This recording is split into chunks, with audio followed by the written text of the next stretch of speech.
Good morning সকলকে। আমার ব্লগে তোমাদেরকে আরও একবার নতুন করে অনেক অনেক ওয়েলকাম। তো চলো দিনটাকে স্টার্ট করি। এখন সকালবেলা ঘুম থেকে উঠেছি, ব্রাশ হয়ে গেছে, এবার একটু খাওয়া দাওয়া করবো, দেন তারপরে কাজ স্টার্ট করবো। তো চলো দেখতে থাকো। এখন আর না চা ছাড়া কিছু খেতে ভালো লাগছে না, তাই ভাবলাম একটু চা খাবো আর বিস্কিট দিয়েই খাবো, আর সেরকম কিছুই না। বেডশিটটাই চেঞ্জ করি, দেন তারপরে তোমাদের সাথে আবার বাকি কাজগুলো শেয়ার করবো। রান্নাও করতে হবে, অনেকটাই লেট হয়ে গেছে, আমি আজকে অনেকটাই লেটে উঠেছি সেই কারণে।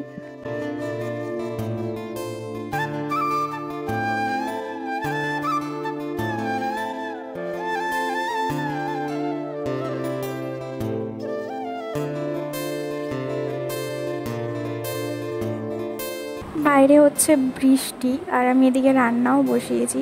তো বৃষ্টি হলে টফি হচ্ছে বসে বসে দেখে, তো টফিকেও তোমাদেরকে দেখাচ্ছি। তার আগে দেখে নাও, এখানে ভাত ডাল আলু সেদ্ধ এটাই হচ্ছে। এই যে টফি এখানে বসে রয়েছে।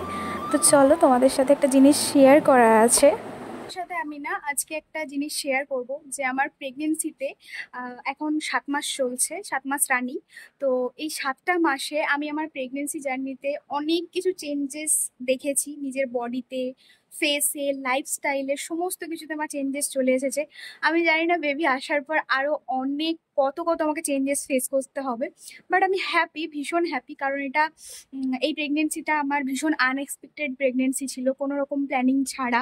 ঠিক আছে, আমরা বিয়ে যখন করি না তখন আমরা দুজনেই ভেবেছিলাম যে আমরা 2019-এ বিয়ে করছি, আমরা 2025-26-এ গিয়ে বেবি প্ল্যানিং করব, তার আগে করব না। কিন্তু আমাদেরকে সত্যি বলতে না, ভগবানের কৃপায় আমাদেরকে প্ল্যানিং করতে হয়নি। আমরা নিজেরা মানে কোনো রকম প্ল্যানিং ছাড়াই 2025-এর জানুয়ারিতেই আমরা গুড নিউজটা পাই। অ্যাকচুয়ালি জানুয়ারিতে গুড নিউজটা পাইনি, পেয়েছি মার্চে, বাট আমার প্রেগনেন্সি জার্নিটা স্টার্ট হয়েছে জানুয়ারি থেকেই। তখন আমি জানতামও না, তখন আমি মানে সিরিয়াসলি বলছি, তখন আমার কোনো রকম এক্সপেকটেশনও ছিল না। জানুয়ারি ফেব্রুয়ারি মাসে না আমি প্রচুর ট্রাভেল করেছি, প্রচুর দুটো বিয়ে বাড়ি অ্যাটেন্ড করেছি, তারপরে কলকাতায় শ্যুট ছিল, আমি সেখানে গেছি। তো আমার ভীষণ মানে পরে গিয়ে নার্ভাস ফিল হচ্ছিল। যখন মার্চে আমি জানতে পারি যে আমি প্রেগনেন্ট, তখন আমার ভীষণ নার্ভাস ফিল লাগছিল যে আমি তো এত জার্নি করে ফেলেছি, এত বাস জার্নি করেছি, এত উল্টোপাল্টা খেয়েছি, নাচা গানা করেছি, তারপরে এত স্ট্রেসফুল দিন কাটিয়েছি, আমার বেবিটা ঠিক আছে কিনা এটা নিয়ে ভীষণ টেনশনে থাকতাম আমি।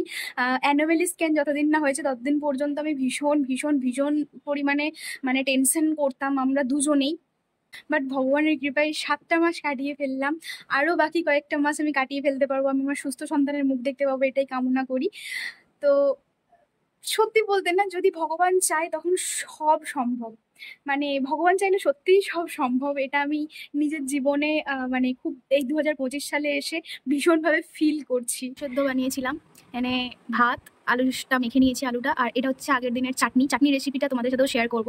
আর এটা হচ্ছে টফির জন্য চিকেন রাখা ছিল, তো সেই চিকেনেই আমি ভাগ বসিয়েছি। এই যে দেখতে পাচ্ছ, এটা কি বানিয়েছি জানি না, ওই পেস্টটা দিয়েই এটাকে মেখে ভেজে ফেলেছি।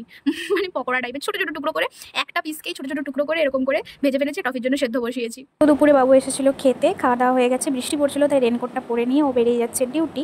তো চলো তোমাদের সাথে শেয়ার করি যে ওই চাটনিটা বললাম, চাটনির রেসিপিটাই তোমাদের সাথে চলো শেয়ার করি। তোমরা যে যেরকম ঝাল খাও সেই পরিমাণেই হচ্ছে লঙ্কাটা নেবে। আমি যতটা বানাবো বা যতটা ঝাল খাই ততটাই নিচ্ছি, অবশ্য আমার বেশি ঝাল হয়ে গেছিলো। তো টমেটো আর শুকনো লঙ্কাটাকে আগে ভালো করে একটু সেদ্ধ করে নেবে, তারপরে এই যে ভাপিয়ে নেবে, তারপরে এই যে কড়াই অল্প তেল দিয়ে রসুন কুচি পেঁয়াজ কুচি দিয়ে ভালো করে ভেজে ওই যে সেদ্ধ করে রেখেছিলে জল ঝরিয়ে ওটাকে কড়াই দিয়ে ভালো করে একটু ভেজে নেবে। আর এই প্রেগনেন্সিতে এসে না আমার যখন কিছুই খেতে ভালো লাগতো না, যখন প্রথম প্রথম খুব ভমিট হতো, কিছু খেতে পারতাম না, যাই খেতাম উঠে যেত, এরকম হতো, তখন যে কোনো কিছুর সাথে ভাত বলো, রুটি বলো, পরোটা বলো, যা কিছুর সাথে এই চাটনিটা যদি থাকে না, তোমার আর কিচ্ছু লাগবে না। সত্যি বলছি, যদি জ্বর মুখেও যদি কেউ খাও, মানে তার আর আদার্স কিচ্ছু লাগবে না খাওয়ার জন্য, এটুকু বলতে পারি। এটা একটু বানিয়ে তোমরা ট্রাই করতেই পারো। এটার সাথে তোমরা হচ্ছে লেবু দিয়েও খেতে পারো, যে কেউ যদি চাও। তবে যদি স্টোর করে রাখতে চাও তাহলে লেবুটা আর নুনটা পরে দিলেই বেটার, এমনি গ্রাইন্ড করে রেখে দেবে, তাহলে এটা অনেক দিন থাকবে। তো চলো আজকের মতন এখানেই টাটা, বাই বাই। সবাই ভালো থেকো, সুস্থ থেকো, আর আমার চ্যানেলটাকে প্লিজ সাবস্ক্রাইব আর লাইক করে দিও।